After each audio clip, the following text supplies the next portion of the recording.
Hello and welcome to episode 21 of Mjolnir the Movies, and this week we're going to be looking at the black hole because NASA have recently managed to photograph a black hole in space, and so we thought that this would be the perfect film to jump on the back end of that, although it's a couple of weeks ago now. This is actually a re-recording because I made a bit of a balls of the last one. But we'll get on to that. Don't tell anyone. We'll get the on first to goal. No, we'll get on to that because actually the fact that I made a balls of it completely affects my reading of the film, because I watched this when I was very small at the cinema when it first came out, and the thing that struck me after it terrified me and left me with incredible existential and theological questions was that it wasn't a kids' film. What do you guys think of this? Is this really a kids' film? Any kid who watches that might end up as traumatized as what you are and what I am. Yeah, from watching it, because I remember it. It's a film that was a bit confused about what it wanted to be, because I noticed most reviews that I noticed, at least from the non-professional world, they're the only ones I'm really interested in, because I trust the professionals.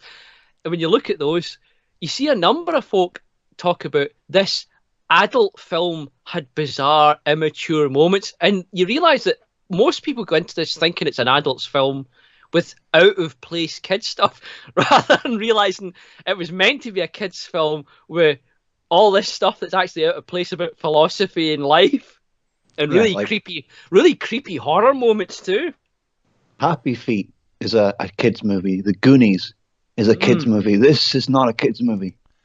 Yeah, having body horror, people trapped eternally as robot slaves is probably not, especially seeing as that same theme was used for the very adult and scary System Shock games, and BioShock probably was inspired by that, all considered very much adult entertainment.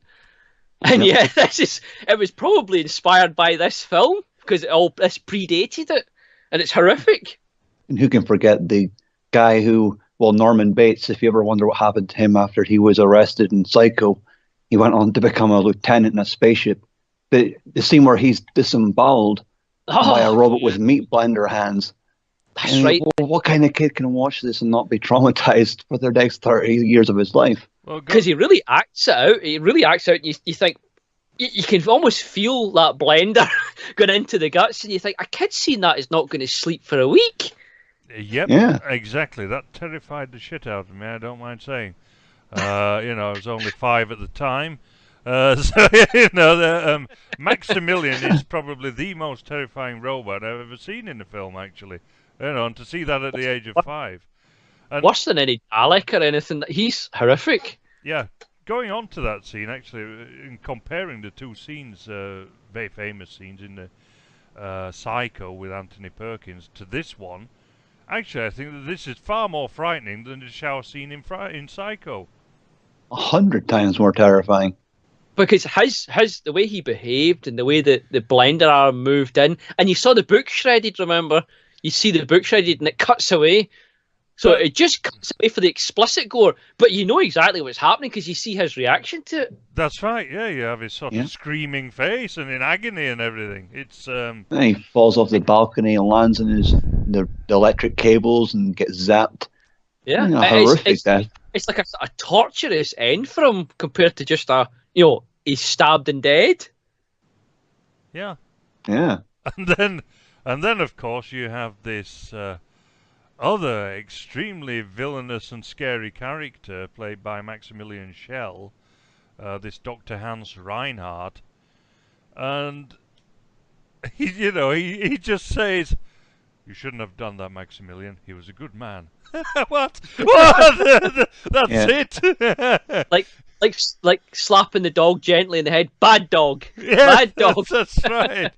Don't pee in the carpet. I done a bit of research on him before the podcast, and you need to go and check his history. I mean, he's pretty much only known for playing Nazis in movies or German generals of some kind.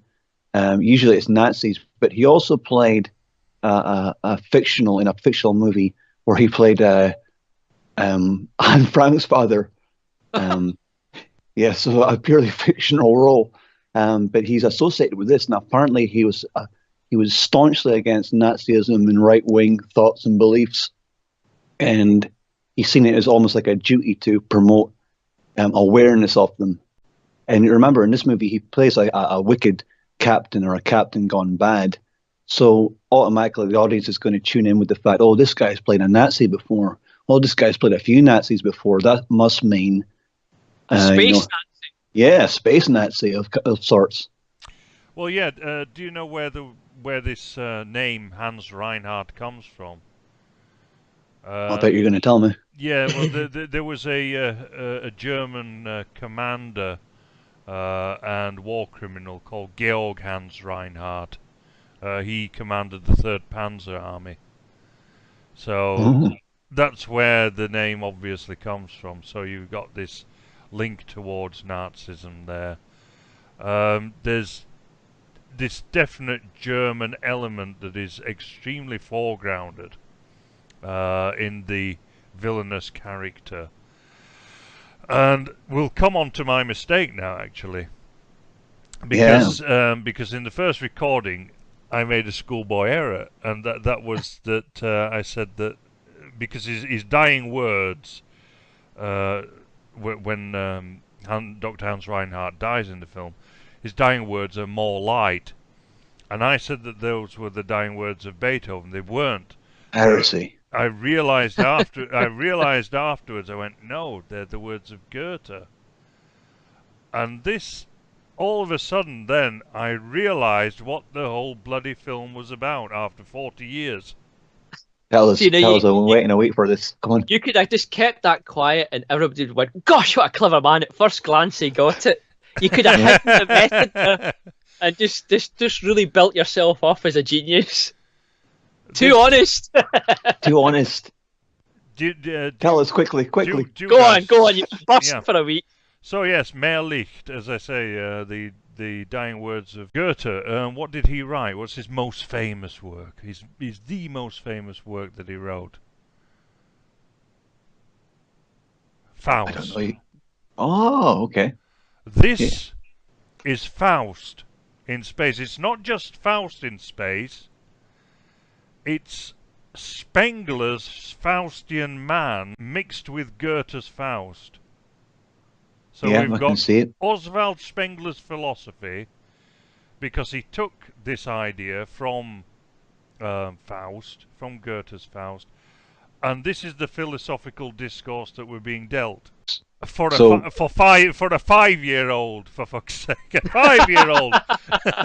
And remember, right, bookmarking this film aimed at on the same label. Disney were getting Herbie Goes to Monaco, the Cabbage Patch Gang rides again. And then we get Black Hole with Blenderhand murders and Goethe's philosophy. Now, it's interesting what you said about Dr. Hans Reinhardt telling off Maximilian as though he's a dog. Because Mephistopheles first appears to Faust as a dog. He follows him home in the form of a dog. And there is that sort of pet-like, dog-like behaviour in the way the two behave, because it has some control, but it's a control of will like a man would have over a dog. It's not like a remote control. You can't control a dog like you would a TV with remote control or a robot. The robots, although it was a robot in this, it had its own will. Yeah. And you see, remember, after the murder, he turns and says, help, please save me. Yes, that's right, yeah. Please protect me from Maximilian, yeah, that's right.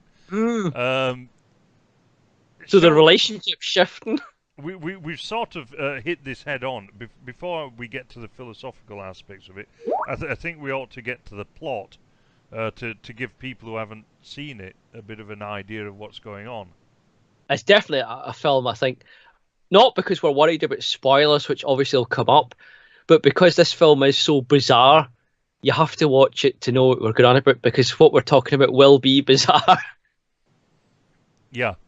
Do you want to give the basic premise to people who haven't seen this? Well, it starts off with a sort of standard space exploration, and they give you a sense of vulnerability with the ship as it has errors, and they find this ship lost in space. Kind of like the start to Event Horizon, very reminiscent, even the ship and the situation when you've got this black hole. It does remind me of Event Horizon. That there must have been, this film was obviously a film that inspired a lot of others, despite the fact that it flew under the radar for modern consciousness. They then discover this ship. They board the ship. Some strange things happen, and it starts to go wrong from there. The horror aspect comes in. The creepy doctor. He's determined to travel through this black hole because he believes something is beyond, and everybody else is getting dragged in for the ride. And from there, madness ensues.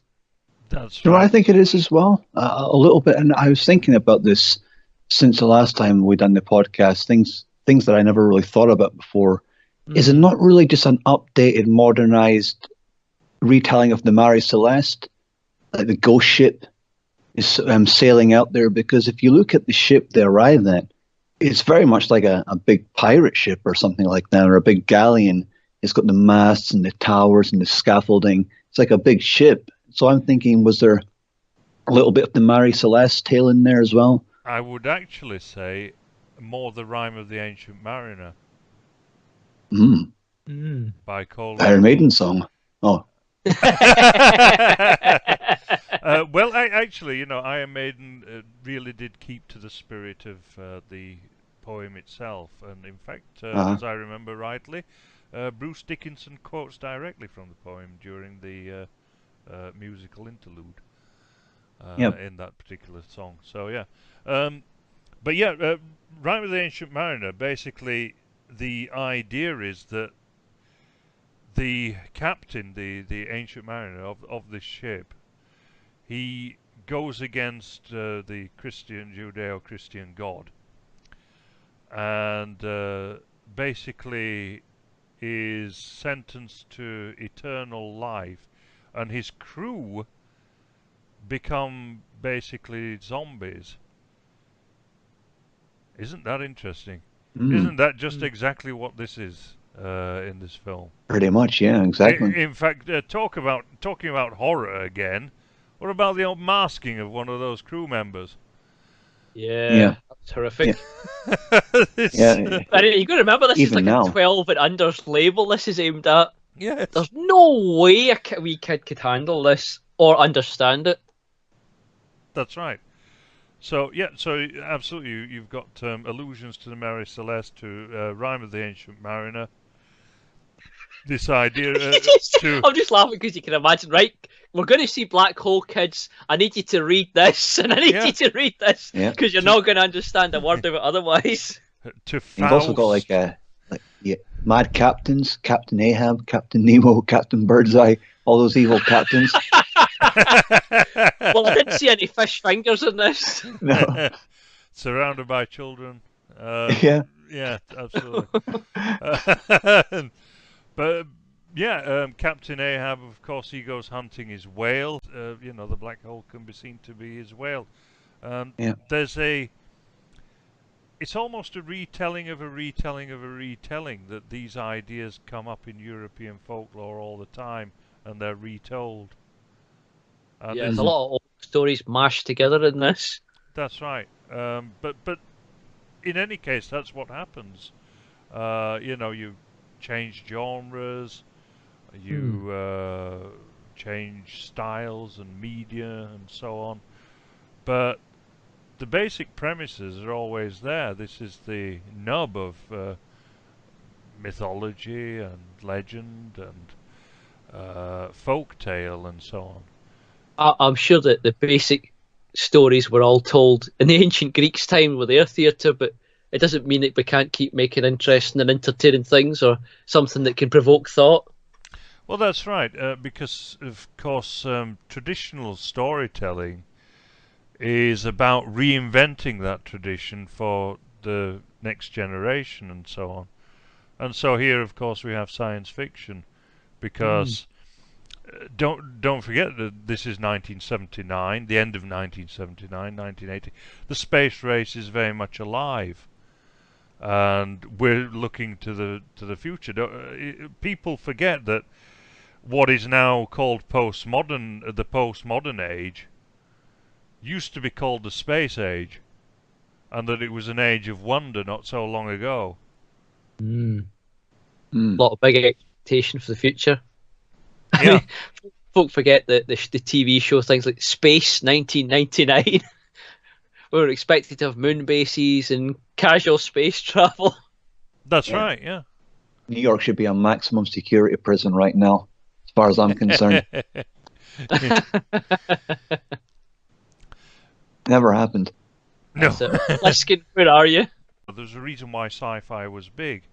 Also, of course, it was off the back of Star Wars. Just a couple of years earlier, there was still this boom in sci-fi. So, A time optimism, I suppose. yeah. But It's never done so well, though, did it? Compared to like Star Wars and like all the other sort of space movies that were coming out then, they didn't really make that much money back, did it? No. that's right. But I think that you've hit upon the problem, and that is that it's a film that doesn't know what it wants to be. I think that the problem is that, I mean, you've got a screenplay there by Jerry Day and Jeb Rosebrook, and you've got Disney as the production company. And I think that probably the guys who wrote it wanted to create an adult film, but of course Disney wants a kid's film. And you've hit an impasse there. It should never have been a Disney film or a kids' film. No. And in fact, going back to Event Horizon, because it absolutely is, you can see that Event Horizon takes a lot of inspiration, even if you look at the Cygnus and the ship, the Event Horizon, in the film, the Event Horizon, they look very, very similar. There are great similarities, as you've pointed out, in the denouement of the film and so on. I think that if you cobbled those two together and created an adult film, you could create a really great film out of the two of them. I actually think that the horror and the way it went wrong in Black Hole was better than Event Horizon, which just tried to kind of went a bit. It was shocking with the visuals towards the end, but intellectually it was a bit naff. That's right. Well, Black Hole starts getting a bit weird and confusing because it's got this clash of nature that, while Event Horizon had freedom to be as adult as it liked. Yeah, that's right. You really need to make, because the ideas were far better in the Black Hole, and you really needed that sort of a script, but getting rid of the kids part out of it, so the cartoonish robots in there and so on. And these. Although, when we're talking about cartoonish robots, it's worth pointing out the incredible work of the props department, the sets designers, and the general practical effects. It's incredible in this for a kids' film. I would say they were better than what you saw in Star Wars in the earlier versions before they touched it up with computers, because the robots are actually better than the Star Wars ones. They've got things like these oscilloscopes you can see with the waveforms moving. They're all like this animated stuff in them. There's all this movement with the body parts and stuff. It's incredible. And it's not just done with a man. They're not, obviously some of them are just a man in a suit, but a lot of them you can see are props, purely props that are animated on set. That's incredible work. See, I think there's a problem with the movie, though. As much as I enjoy it, I really do like the movie. But I think its main problem is, and like Dave said before, it doesn't really know what it is. It doesn't know if it's a kid movie or a horror movie. Now, there's a few scenes where the music suddenly changes into a Star Wars type anthem, and it just doesn't fit the scene very well. It's a dark movie, and suddenly there's a Star Wars type of anthem. But here, because that was obviously aimed at audiences and hijacking audiences of the Star Wars brigade, basically. But there's one other film that came out that year, which is why it's such a horrific movie, and that's Alien. Alien came out in the same year, so it needed to be as edgy as that one, which is why there's a lot of really kind of edgy, dark moments in it. It needed something that was as terrifying as what Alien was. And so I think they were basically just hijacking both audiences. Yeah, because you've got this ship that's a small ship that discovers a lost big ship with strange alien type goings on. Yeah, I can see it. I mean, then put lasers in it to fit it. Yeah. Lasers, cute little robots that go beep, beep, beep, beep, and then because you've got of a the movie. Disney influence. And put a great orchestral score on it. If this was hands off, if this was hands off, Disney just threw the money and said we want to do an adult film, it would have probably looked more like Event Horizon or Aliens. And I think it would have been fantastic. It would have probably been a bloody good film. Did this movie annoy as many people as what Disney's version of Star Wars annoys people today? How did people perceive it? Did they look at it and go, what the hell is this nonsense? Or were they quite accepting of it? How were audiences back then? Well, this is far better than the Star Wars efforts of now, at any rate. The storytelling's far better. It's far deeper. It's entertaining. That's what I'll give it. Is like, even if you don't understand what's going on in the depths of it, it's still an entertaining film at the shallow level that you can follow. There's a plot, there's a bad guy, there's heroes, and people struggle to try and get away from it. There's a basic plot there that anybody could enjoy. Yeah. That's right. And then they realize at the end, holy shit, what age limit do we put on this? Yeah. Why do we have Maximilian Lord trapped with, and the Dr. Reinhardt trapped in the robot, staring out in horror at a hellscape with zombie robots shuffling eternally over burning fires of hell? That ending is the most bizarre and disturbing thing I've ever seen in a kids' film. Yeah. While the devil progresses to the top of a mountain. While there's burning inferno behind them. The kids will love that one. It's a literal vision of hell. If you just take Maximilian the robot as Satan, I mean, he's even in red. If you take him as Satan, standing there with his arms up, triumphant over hell, with these people that are slaves shuffling in robes below him, with the flames shooting about, absolutely bizarre. There's a great, I'll just mention it, YouTube video where they've put the intro score over the top of that, and quite a few people have speculated that was music was probably made for the ending, and that probably the score was just presented to the director to cut up as he liked. It does fit really well, and it's really creepy and disturbing when you see it that way. Well worth anybody listening to see that. The music fits well with I'd imagine if you superimpose it somehow, it'd probably work a lot better because of the swirling motion of the music and just the pulse and the rhythm and the repetition just going round and round and round. It's probably much better for the ending. It's great. Somebody's actually done it. If you look on YouTube, I think it's something like Black Hole is Creepy, I think they called it. Something like that. And you watch it, and I watched that about the same time I watched the film, and I thought, bloody hell, this is nightmare fuel for kids. You're never going to sleep if you're single digit age or up to about 12. Forget it. You're going to have the lights on, staring at the ceiling for a week, gripping the covers. Oh God, Maximilian, he's coming for me. It is. I mean, you've got an already terrifying robot with this guy staring out, imprisoned within it, looking over a hellscape with these shuffling black figures. So even as an adult, this is the thing, it's horrifying immediately. You've got the kind of Christian vision of hell layered on top of that, so it's tapping into that cultural aspect. Then you've got the adult level that maybe kids wouldn't think of thinking of eternity trapped within this shell, which for an adult is obviously a horrific idea, trapped, looking out of this robot in a hellscape, powerless. That's another level of horror and angst. While you're getting sucked into this black hole that you don't know what's at the end of it. Yeah. So And this is bookmarked with Herbie Goes to Monaco. You can see, let's go and see another film this year. Another Disney film. Is it any wonder you never see this film referenced in all this sort of, Disney loves referencing their own films later on and their merchandise. I've never seen Black Hole brought up again. This film's been buried and forgotten about. Yeah, who'd want a Maximilian figure? A Maximilian Disney princess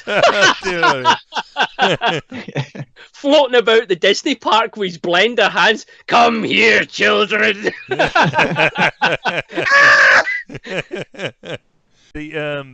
The heaven and hell scenes, as far as I can trace it, I think that they're based on the artwork of William Blake, who did some artwork along those lines. Especially the corridor of light thing, I think refers to the one where you've got a picture of John Milton going into an arch, and then the pictures of hell are pretty similar as well. So anyway, exactly, in the UK release, they censored the heavenly part with the angel going through the gates of heaven, but felt perfectly fine about showing kids the doctor being blended to death and the vision of hell. I don't know what that says about the UK censors, that they immediately censored a glimpse of heaven but allowed all these little children to see hell. Coming back to the music, actually, what I found interesting was how they create this dizzying effect, which is, I think it's meant to really resemble the black hole itself, because what you've got is two sections playing against each other. So you've got the brass section, which is playing very direct long notes, if you've noticed, sort of like traveling directly through something. But then you've got this swirling other section that's all strings, really high strings, high violins and violas and so on, and flutes and everything that are creating this, very repetitive swirling motion with the music, and that's what really creates that effect.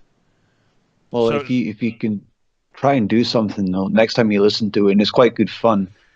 Let's listen to the individual instruments playing in the orchestra and visualize how they would be moving with the music. And when you start to create a 3D image of it, it is like a big whirlpool. Like the instruments at the far back of the audience, they're doing the more long sweeping sounds, which is what a whirlpool would be. Like the more power in the center, more fleeting towards the further out it goes. It's an amazing piece of music because it sounds like a whirlpool or a whirlwind or a black hole, something spiraling. Fantastic piece of music. Yeah, John Barry, isn't it? Yeah, I believe so. Yeah. But to create that image, just with where you put your instruments in the orchestra, what you get them to play, you can almost create a visualization of what you're trying to depict. Coming back to the hell thing with the black hole, they foreshadow that right at the beginning, if you notice, don't they? When they're on the Palomino right at the beginning, and they look at it, and it's the biggest black hole that they've ever seen. And one of them mentions that it's like Dante's Inferno, like looking into Dante's Inferno. And the other one of the others says that you can just imagine someone standing there with a pitchfork and everything. So it's what you see at the end, almost. Yeah, that's right. So you get that at the end, and Hans Reinhardt, I should say, he talks about looking into the mind of God. This is what he wants to do, and this comes from Faust. The reason that Faust makes the pact with Mephistopheles is that he wants knowledge beyond science, beyond religion, beyond nature. He wants forbidden knowledge. He wants knowledge of the occult and so on, and magic. And this is, this is what Dr. Reinhardt wants. He wants something beyond everything. Very fun type of villain. I love to see more villains like that. No limit to their scope or ambition. That's right. They just want to know things. Yeah. Well, a lot of them in films, I think they aim too low and they just want something quite like money boring. or a house or a fast car. This guy wants the knowledge. He wants to be the first person to touch see God or be God and nothing less. Yeah, well, he actually says, 'cause the reason why he wants to actually go into the black hole, he says, their long-cherished laws of nature simply do not apply. They vanish. And he's very enthusiastic about all this. It's really a thirst for knowledge of everything. Yeah, and being the first to get that knowledge. Imagine being the first human being to go into a black hole and survive. What would you tell people? You could never go back home with seeing something like that. I mean, how could you go back to like a lifestyle of sitting down and having a meal every evening or working a 9 to 5? So do a podcast about it. Yeah, you could. That's what if you have been through a black hole, please contact us below in the comments, and we'd love to hear about it. Make a great show. Yeah, I bet you could get a few donations out of that. Oh, definitely. If you've gone through a black hole, you're made for your Patreon or whatever. Well, it would be far more interesting than some of the content we see on YouTube channels, I'll tell you that. So, yeah. True. This brings us on to the Spenglerian aspect of it, because Spenglerian talked about Faustian man, of course. And this is the man of technology, the another character you man. associate with Disney films, isn't it? Spengler. Yeah, exactly. Oswald, you've got Goethe, you've got Spengler in there. It's Coleridge. Come on, stop reading Spengler. We've got to go watch a Herbie film. That's right. Why are you reading that, young William? 5-year-old William there. What are you reading, Man and Techniques for? What's that? It is understandable why so much reviews. I wanted to understand that Disney film you took me to see the other day. It is a thought. How many kids ended up with that lurking in the back of their head for years and pushed them onto a path of philosophy and exploration just because they were so confused? Because you never know how a spark. Dave. Yeah, exactly. This bothered me for 40 years. This bothered me for 40 years. I mean, looking back, you can't know how a spark or some influence like that can affect you over time. This podcast is like a big release for you. It's like a weight off your shoulders. It is, yeah. That's right. Be here because of that film. You never know. Yeah. What's a great point for, as we've brought up before, about the importance of culture. Yeah. Absolutely, yeah. You could use this to get some money or donation. Just like you've been suffering for all these years as a result of this movie. Compensation. You need stress management. Right, I'm going to come on to the philosophical aspect of things now, and this is Oswald Spengler's Dimension die Technik, as it is in German. Now, in English, they always translate it as man and techniques, because the problem is that in German, Technik can mean both technology and technique, and this is played with throughout this, little treatise by Spengler. It's not a very long one, actually, so I recommend people read it. It's not like his Decline of the West. It's over 1,000 pages. But the translation's okay. Yeah, you can get good translations of it. So just bear in mind, as I say, that it's always technique, so it's always ambiguous. But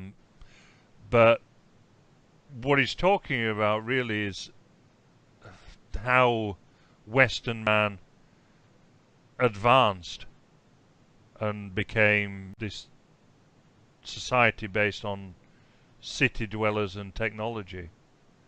And what he talks about is getting away from nature. That in doing so, that we've got away from nature. Because what Spengler says about the city is that it's brought us away from the countryside and from an organic way of living, which is true. And if you notice, the character Hans Reinhardt, he doesn't want to go back to Earth. He doesn't want to. Yeah, he doesn't want to get back to the land.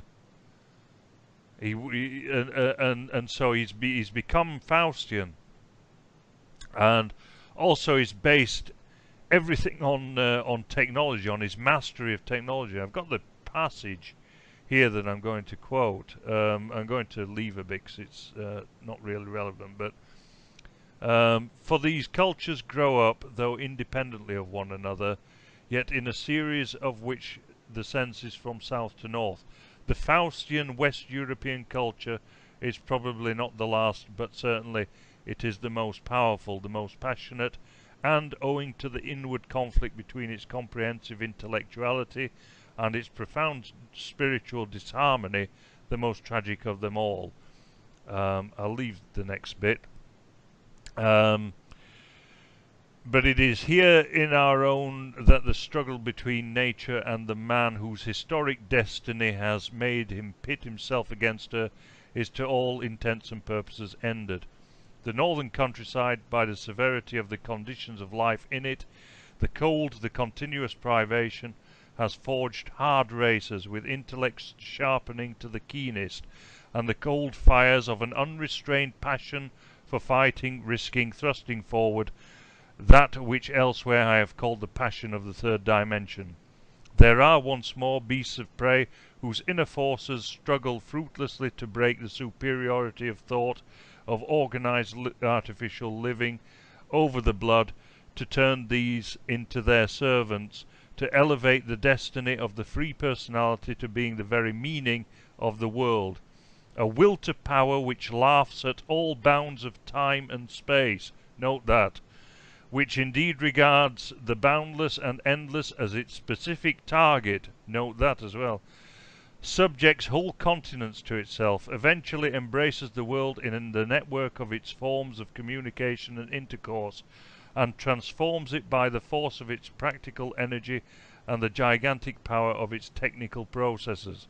So this is basically what we're looking at, the will to power which laughs at all bounds of time and space, and regards the boundless and endless as its specific target. This is Hans Reinhardt in a nutshell. Absolutely. His desire just to go beyond with his technology that he sacrifices people for, sacrifices everything just to get that technological advantage to even sit at the edge of this black hole without his ship being ripped up. He'll risk it all. So this is why it's basically Spenglerian philosophy being played out.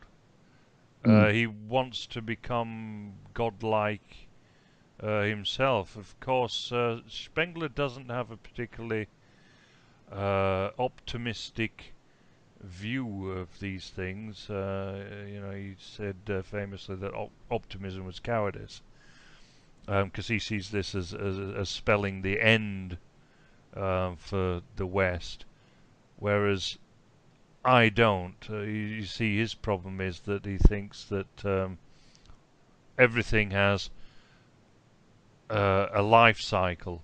In other words, there is birth, growth, age, and death. But a predestination, like a flow of water that you can't swim against. That's right, yeah. But he's right in a sense, but he's also wrong. You see, he didn't carry it further because there's always rebirth. Things are always seasonal. Yeah. And this is the problem with Spengler. Spengler has an absolutely pessimistic view of things, whereas if we're in the winter now, then that means we should be preparing for the spring. Yep. And preparing being the operative word here. Because the problem with this philosophy of Spengler's, and one of the reasons, of course, why the National Socialists basically got rid of it, burnt it, and, and banned it, and so on, is that it creates pessimism in the people, and it stops them from thinking ahead and preparing. Passivity. That's right, yeah. That everything's going to go to hell anyway. And that nothing will come after. You see his problem. We see this in the alt-right now. That's right, yeah. People just sort of going honk, honk, clown world stuff, and they just shrug their shoulders, something's happening, and then there's nothing you can do about it, so just wait for it all to blow up. Or you get the people who have fantasies of disasters and Mad Max style lifestyles, because it's the same sort of, albeit probably not as high level, but same philosophy of just waiting for some cycle or disaster to sort the problems out for them. Yeah. Which is not going to work. If you don't get involved, then you don't get a choice in what happens. That's right. You should be preparing the land. I mean, if Spengler talks about getting away from the countryside and so on, which is right that we have done. But if we get back to the countryside, what do you do in winter? You prepare the land for when it for when it's time to grow things again. Yeah, I mean, a farmer or a gardener before spring is not idle. There's stuff to do. That's right. So if you just sit there and wait for spring to happen to you, then you don't know what's going to grow from it. You've got to take some action to make sure that what grows and what happens at spring is what you want. Yeah. It's like when this guy, was it last year or the year before, and he took that plane, he stole that plane. That baggage handler guy. And went off and and did all these loop-the-loops and then crashed his plane. Did himself in. Well, that would for Spengler be positive, because he says that the only thing we have to look forward to is going out with a bang. I don't think we all get that choice, though, do we? This is this is garbage. This is pessimism breeds pessimism. The thing is that what I saw when that guy did that, all these alt-writers, they all went, "Oh, that's so beautiful. Oh, that's brilliant. He's Faustian man. This is what you should do. You should go out on your own terms and stuff like that." But he had a family. That's what I was going to say. Yeah, this guy had a wife and kids. So he just said, "I'm bored. I'm not going to live my personal dream of career. So fuck my kids and family." And he just did himself in. Yeah, I'm going to be a martyr, make a spectacle of my death. Not even a martyr, because what has he actually achieved or done? He never said anything politically. It was all just purely personal. He did himself in, and now his kids grow up with no dad. Yeah. Absolutely pointless. And yet he was treated as some great hero and icon. It's not going to do any bloody good to our point of view or anybody, our people, movement, political, personal, if you go and do yourself in some selfish joyride. I mean, you could just drive a car off a cliff and it's the same effect.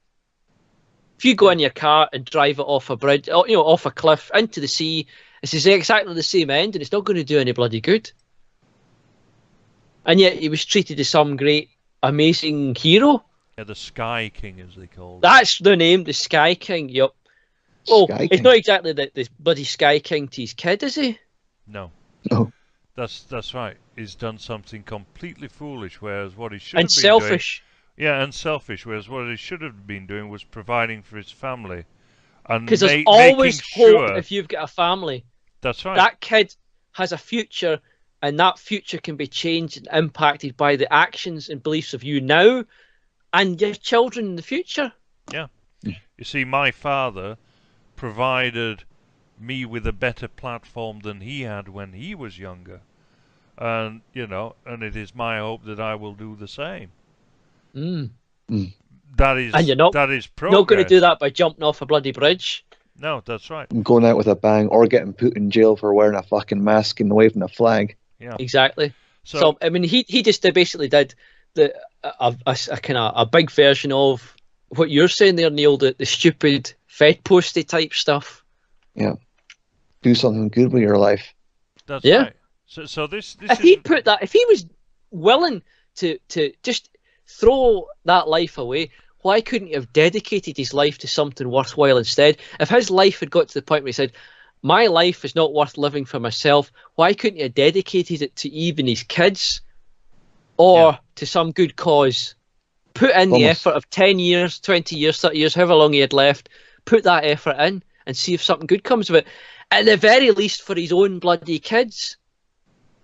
I think there's this slightly sick obsession with suicide in recent years. I mean, it's really taken off. Yeah. I mean, movie stars are doing it, rock stars, kids are doing it, everyone's doing it, and it almost romances it. And you get the same people that fantasize about some apocalyptic ending where they'll go out with a bang. Exactly the same thing. And it's an excuse not to get involved, not to do anything, because they can just wait for the magical moment of glory. Exactly. Their moment of supposed glory, their apocalypse will arrive at the front door like a parcel from the postman, and they don't need to do anything until that happens. Well, this is why Spenglerian philosophy is garbage. And if you notice, it's extremely popular on the right. And it shouldn't be. It's the philosophy of doom. I think you have to hate yourself in your life to really take a vested interest in that kind of trash. Yeah. And it's a self-fulfilling prophecy. If you obsess about doom, then doom is what you'll get. Yeah. And coming back to the black hole, this is actually a critique of that philosophy. Because what does Reinhardt do? He goes out with a bang. He goes out on purely selfish terms. He's not doing this for the good of humanity or whatever at all. In the beginning he claims he is, and he wants them to, to take notes as he goes into the black hole and so on. But later it's revealed that actually he's going to destroy them. And this doesn't even want to go back to share any of his discoveries. That's right. He just wants it for his own personal satisfaction, and to go out on his own big bang. Yeah. And he took the bait. He let his kind of desires and his desires for knowledge and power corrupt him. That's right. And so, although I'm not a Christian, and I think that some of this is nonsense, Judeo-Christian nonsense in the film and everything, but there are some things that are very good morally, I think, and some things that can be learned from the film in its anti-Spenglerian stance. Because this, the Spenglerian philosophy is directed at us, at Western man. It always is. Decline of the West, so Untergang des Abendlandes, man and techniques, and so on, is always addressing Western man. You will notice that the film, they're all white Europeans. There is not a single ethnic minority member of that cast. Oh, what a racist movie. So it's a film that is about us and for us. You can't make a film like that anymore. All the aesthetics are European aesthetics. The Doctor's Sanctuary, when you see how lavish it is, it's based on something you'd expect from a European aristocrat's home. Yeah, that's right. Well, did you notice what he said? He says, "I'm a romantic." And when he says that, you realise that he means a romantic with a capital R. He means someone like Goethe. Right. And of course, all the trappings, as you've mentioned, are pretty much from that period. It's, this is a spaceship, and yet And you've got candles and wood chandeliers. paneling. That's right, wood paneling, chandeliers, and and a banquet table, and goblets and things. Mm. In his army, dressed up in lavish silks and velvets with polished helmets. And when he dresses for dinner, he's got that red suit, quite fancy Yeah, red like- suit, certainly. Yeah, Which, where did you get a tailor from? I'll give Dave some credit for pointing out it's the same colour as Max the Robot's outfit, Yeah, which is obviously that's meant right. to reflect the connection there. Yeah, well, Maximilian has this psychic connection to him, like in Forbidden Planet, if you notice, that the creature that actually attacks everyone is Dr. Morbius's id. Right. It's actually created using the technology from the planet's core and everything, and it's actually created from his own psyche, Right. and this is the same really in the black hole, that Maximilian is the id of Dr. Hans Reinhardt. And that's why he's struggling to control it and has to ask for help to control it once it's given this freedom of its own shell, its own shape. Yeah. Now going on to sort of the literary tradition and so on. So you've got a progression there from Forbidden Planet to this film, and of course Forbidden Planet itself is based on Shakespeare's Tempest. Oh, I never knew that. So again, you have retellings and repackaging of traditional tales that have no end to them, really. But that's good and healthy. I mean, that's how you keep a culture alive. That's right, yeah. Some people have this idea that tradition, especially these Hindus, these new Hindus that we seem to have on the alt-right, that because something is old and it's been wrapped in as well in formaldehyde as possible, that it's basically not changed as much, that is more traditional than something that has. But that's not really true. Tradition is when you can trace a line,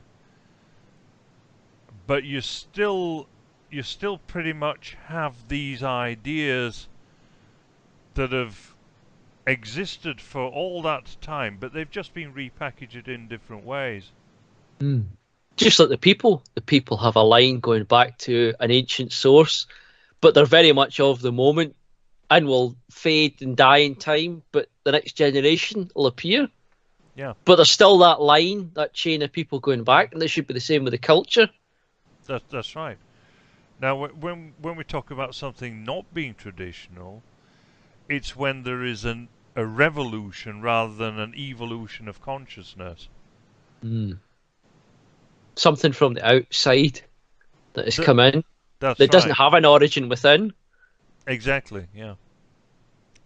So that the tradition isn't about keeping things as they've always been, because things always evolve, because technology evolves and so on. But it's about looking at these things from the traditions that we have, and to I suppose bring new things in ways that are understandable to us. And I think that one of the great problems is with technology is that when I'm talking about technology, I'm talking about post-industrial revolution technology. From the beginning of the industrial revolution onwards, so machines really.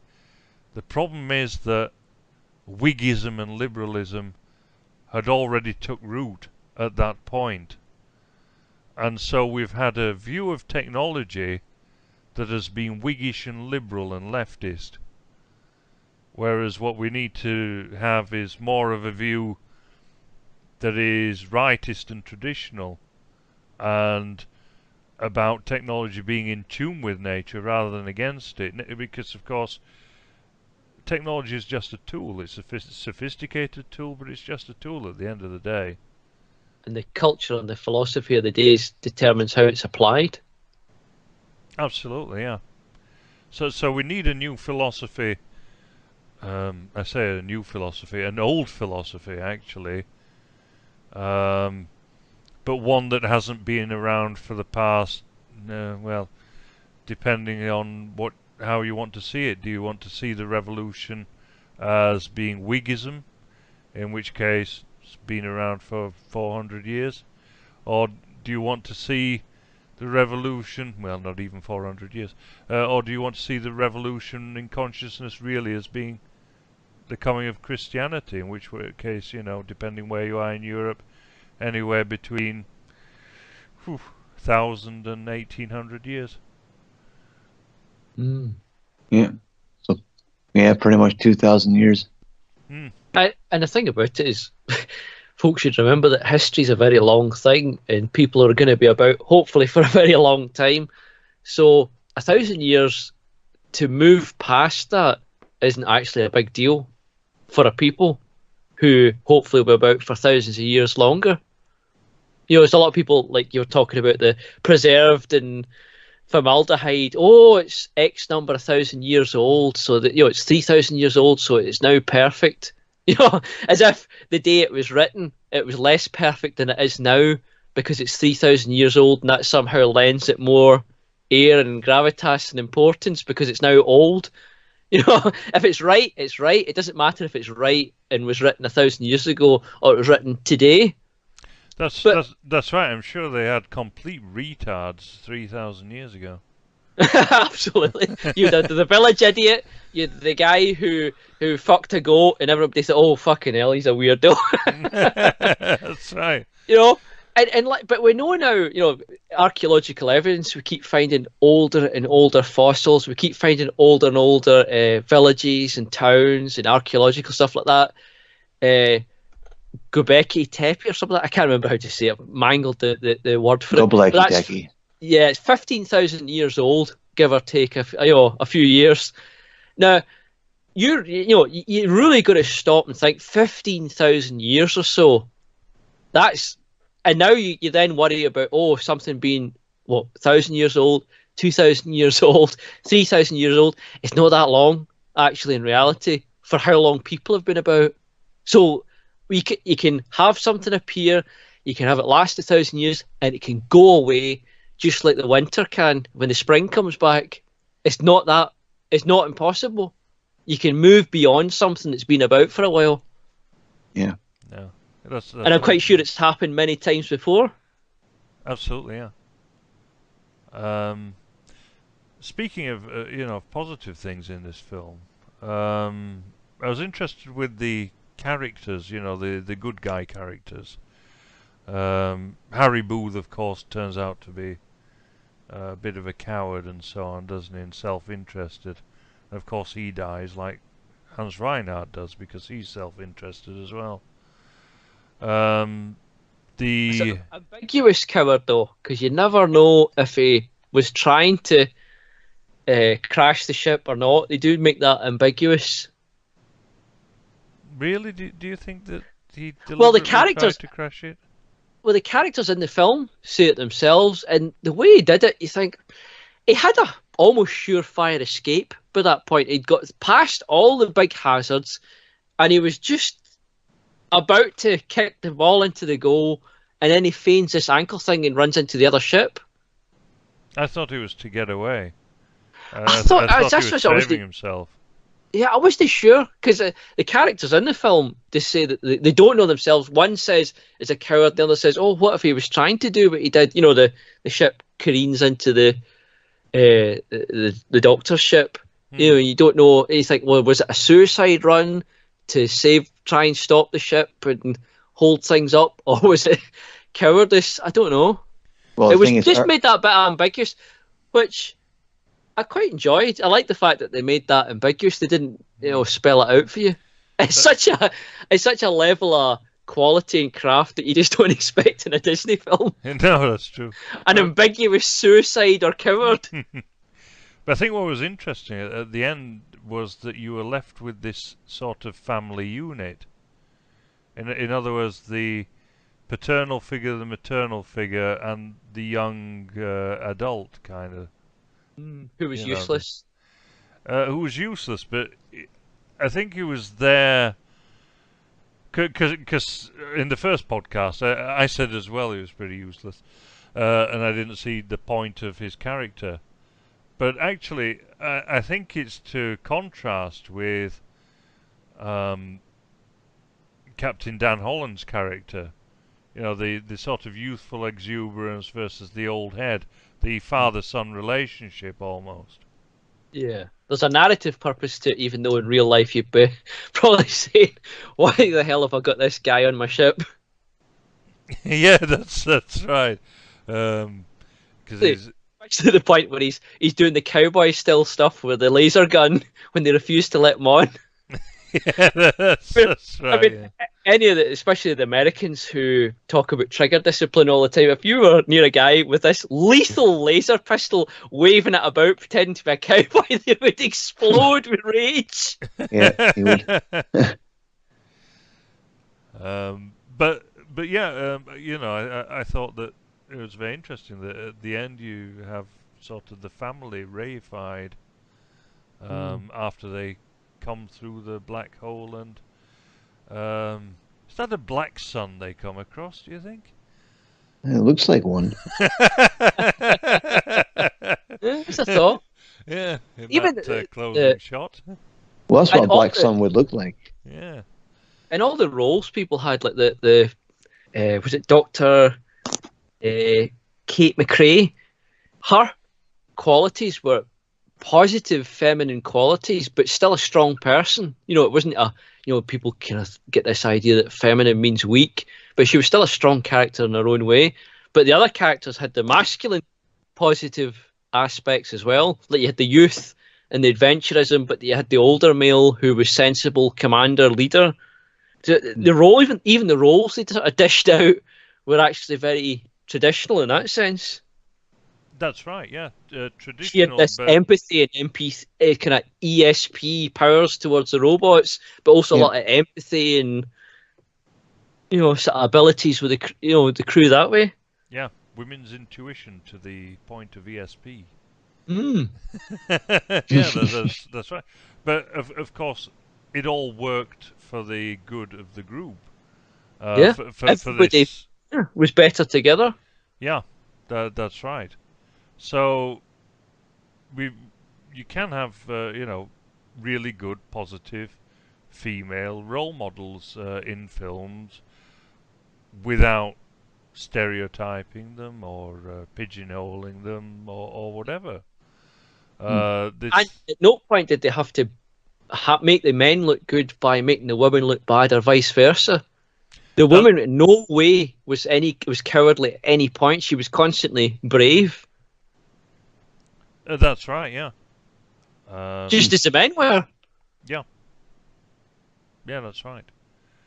So this film, it's really about what could have been. There's some really good things in this film, and yet it falls down because it's a kids' film, basically. Yeah. If this was 15s plus, it would have been probably 10 times better. Yeah. And although it's like this 90% the way there, it just needs that extra 10% to make it. That's right. I mean, we talked about some of the reboots recently, like when we were talking about Rollerball and that appalling remake of 2002. But here we have a film that could be remade really well. But it won't be as long as we have the present political dispensation. Yeah. I mean, that's the thing. You'd need somebody to before they even touch us to have the kind of depth that we've touched upon up to now.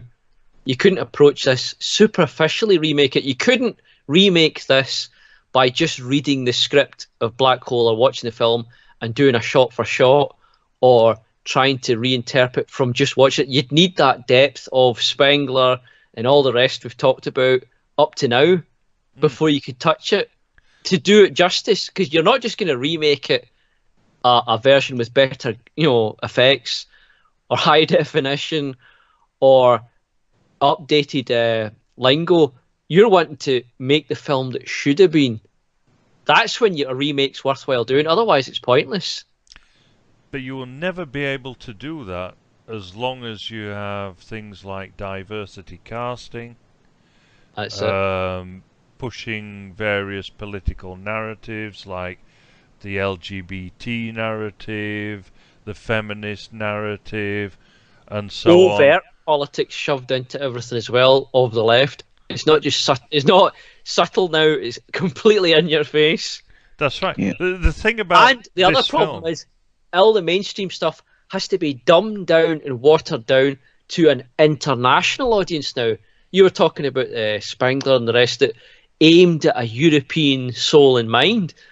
But now all media is produced for every nation in the world. When you release a film, it has to go down and they will say, oh, how will the Chinese and how will the Europe and how will America think about it? You can't make something that's tuned specifically to that people that they'll think is excellent and really sings to them if you have to then take into account everything else. Because it'd be like trying to make a dish, a food, a dinner that one person who loves a lot of salt, another doesn't like salt, one person likes fish and another person likes beef. You can't make food for people with that kind of variety of taste any more than you can make a film or a book or a poem. that's right, and so the food would have to be made as bland as possible. So it never offends anybody. That's right, yeah. And so this is what you've got. You've got films that are at such a superficial level, because that's what you have to do if you aim it at everyone. You can't go deep. But I'll tell you what, if somebody was ambitious, they could look to something like this and try making a trailer or a small segment of it with the modern tools we've got today. You've got all these computers that are vastly overpowered compared to what they had even just a few years ago. Your home computer, your laptop is more powerful than anything that would have been around even a decade after Black Hole was made. That you've got computers at home that can render fantastic graphics. You could do a 2-minute trailer or do a segments at the film, however you can do it, and offer the idea, remake it. Now, we've all been criticising people that panhandle online, but if somebody was doing something like that and could prove it with a trailer, prove it with snippets, they could make it maybe in parts, because obviously, there's funding's an issue, make it in parts. That would be something I would approve of looking for money. If they could prove, if they up front said, look, here's what we can do, I would say go for it. Absolutely, yeah. This is crowdfunding, and that's absolutely perfectly fine. We've got a huge library of stuff like this that can be tapped into for ideas. That's just waiting to be explored. Speaking of computers, of course, we have the opening sequence, which is, at the time, it was the longest sequence made on computers for a film. All right. It's fantastic, isn't it? That's where you see the modern day synthwave, retrowave music scene with the grid pattern designs. That was all inspired by this. It really is fantastic. The consoles and everything, when you see them programming the consoles for the ship movement, are fantastic as well. They actually look better than stuff I've seen made later. Whoever put the effort into that, the props or set, whoever was visionary for the, remember this is late 70s. Yeah, it's incredible work. There are some flaws with the film, of course. Some of the props look very cardboardy, I'll be honest. Some of the dials and things on the Cygnus look, really like cardboard. The robots you can see are just men in suits a lot of the time. But they are men in suits, though. No, I'm talking about the ones that do the shooting. But are they not men in suits as well? I Yeah, think they're supposed to be men in suits. Oh, they're They are men in zombies. suits. No, because one blows to pieces, if you remember. But they've only got certain parts of them left. I And- thought they Yeah, were I all think- men in suits. I think that was and- meant to be that they're decaying and remade. Yeah. And also the face mask gets shot off, and it's just wires and stuff behind as well. Some of them might have been killed in other ways, had their heads removed. I don't know, but I'm sure it's supposed to mean. Just a I'm sure. brain? I'm sure it does say that in the movie that they're all ex-crew members. I So thought so they are men in suits. I thought it was just the ones in robes that were. No, I think it's supposed to be all of them, ex-crew isn't it? members. I Yeah. don't know. Well, anyway, Remember the scene where they're try to transform one of the crew into it? You know, you realise they've got this whole industrial process yeah. to change people into these things. That was the impression I had. And that, you know, over time they probably replace bits, you know. Right. Kind of like RoboCop. You know, when you think RoboCop, how much a RoboCop is really human, you know? Yeah. Okay. It's left ambiguous, so anybody Yeah. could be right with that. So I Right, wouldn't yeah. argue that to my end. But I'm not going to these- fall out over it. These are just minor flaws anyway in the thing. What about the big giant asteroid boulder, Indiana Jones style? Oh, God, yes. I'm glad you mentioned that. And that was done before Indiana Jones, that boulder with them all running away from it. Another thing that was probably inspired by this film. To be fair, it rolled pretty slowly though, didn't it? Yeah, or something that's going Considering- up at 1,000,000 miles per Yeah, hour. that's right. So yeah, A lot of beams to cut through. It was slowed down. It was a big ship. Yeah, that's what it was. It was a big ship. So it looks like it's rolling slowly, but it's just far away. That's the other thing about the Cygnus, actually. It's very interesting, the aesthetics of it. Very industrial. Did you notice that?